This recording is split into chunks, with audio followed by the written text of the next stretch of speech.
Welcome back to Wholehearted Homemaking. My name is Heather, and today for you, I have my teens top 10 favorite series.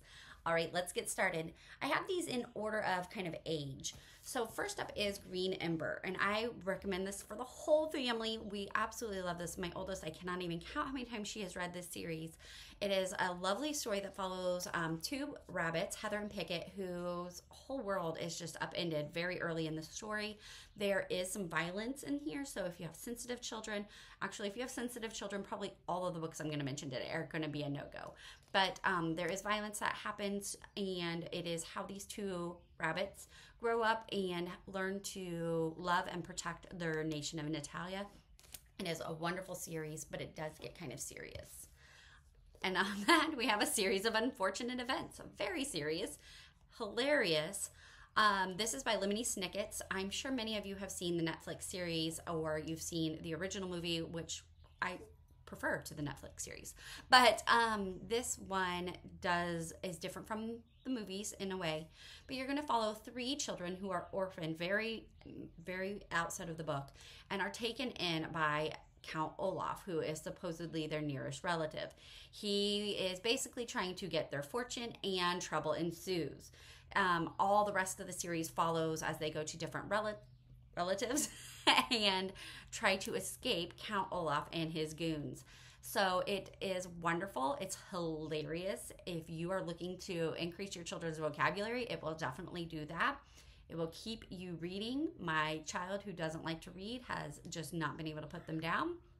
I recommend this for upper elementary all the way through teens and to adults, because when my husband was in college and didn't want to read books, he read this entire series. So I highly recommend this, but it does get a little dark.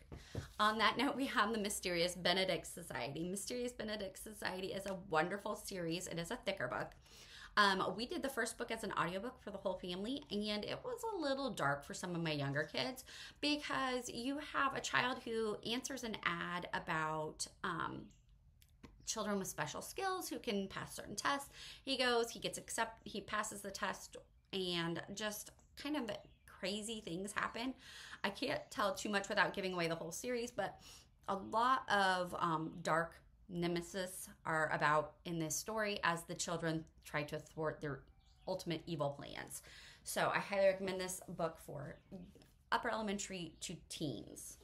Next up is the Prince Warriors series, and this is by Priscilla Shirer, which you may recognize. She is a Christian author and speaker for women's ministries usually, but she wrote a youth novel series called The Prince Warriors. This is a fantasy novel, and I've had it recommended by moms of all boys, but my daughter also loved this. It made her top 10. Can't say too much about this because I don't want to give things away, but it does follow a male archetype, which not all of these do, and she really enjoyed this. Next up is another Lemony Snicket, and this is from the All the Wrong Questions series, and it has the same witty commentary, fast-paced moving story, and enjoyable just silliness that Lemony Snicket puts into somewhat serious situations. So you'll want to, I'm not going to give that away. I don't know if you could give it away. There's just so much that goes on in the series. My teen loves it and has reread it multiple times. Next up is Laurie Halse Anderson's Chains. I think this is called the Seeds of America series. This follows the story of a young girl who is in slavery. At the very beginning, her mother does die. She doesn't have a father at this point. She and her sister, who has some health issues, are then thinking they're going to be set free, but instead are sold back into slavery. And it follows her story throughout the Revolutionary War. So it's a great historical fiction for the Revolutionary War and 18th century. It is kind of heavy. It's very heavy in the other books as well. So I would caution that, and definitely recommend for upper elementary to middle school age and above, because it does get pretty serious because you're dealing with the themes of slavery.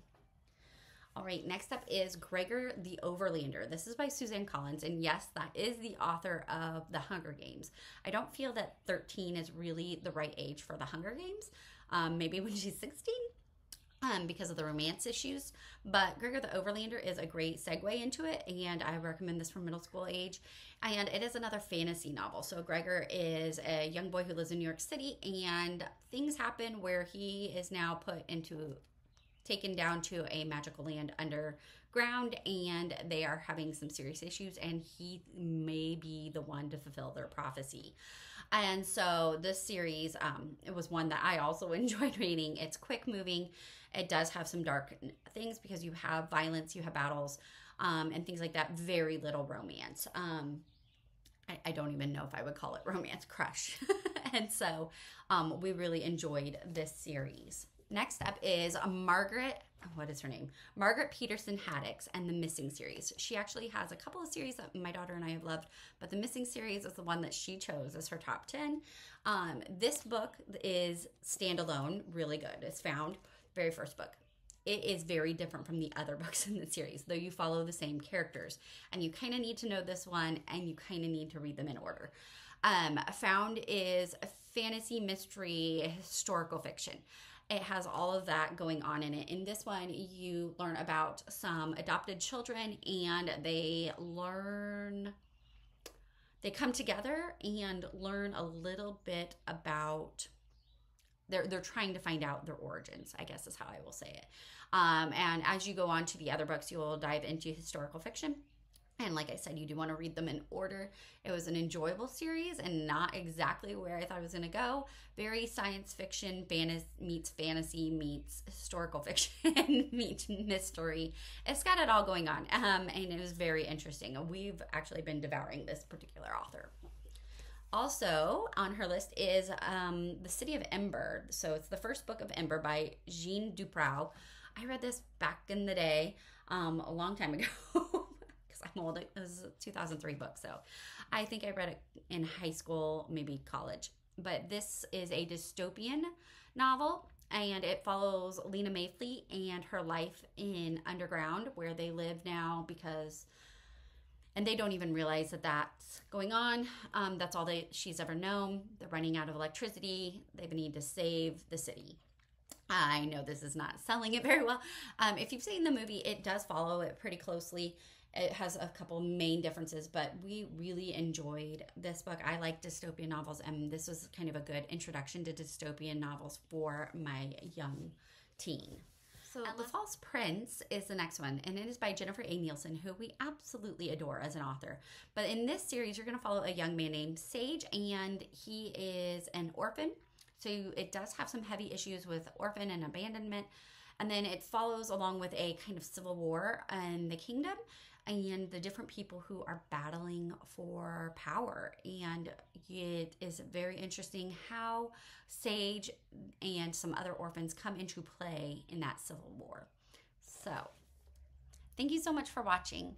I hope you enjoyed this content, and if there is more that you would like to see in the realm of book lists, leave a comment below with the genre, age group, whatever it is you would like to see, and I will try to get to that as soon as possible.